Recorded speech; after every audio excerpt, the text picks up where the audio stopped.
Welcome to Kenton's videos. Enjoy the video.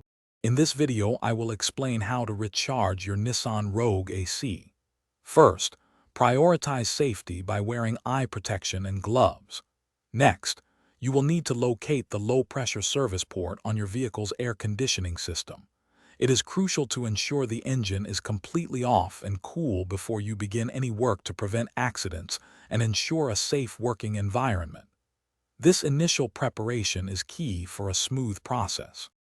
Now, let's identify the low-pressure port, typically marked with an L or a smaller diameter. Connect your AC manifold gauge set to this port. The gauge will display the current pressure within your system.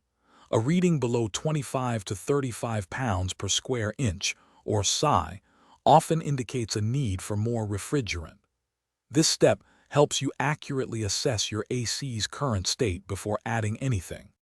With the engine running and the AC on its coldest, highest fan setting, you can begin adding refrigerant. Connect the refrigerant can to your gauge set and slowly introduce the refrigerant into the low-pressure port. It is vital to add it in short bursts, checking the gauge frequently.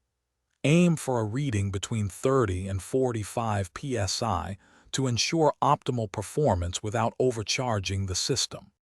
Once your AC system reaches the recommended pressure, carefully disconnect the gauge set from the low-pressure port. It is a good practice to check for any leaks using a leak detection kit or soapy water around the connections.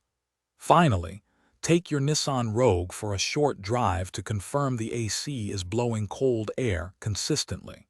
You should now enjoy a much cooler and more comfortable ride. Thanks for watching. Consider subscribing if we helped you.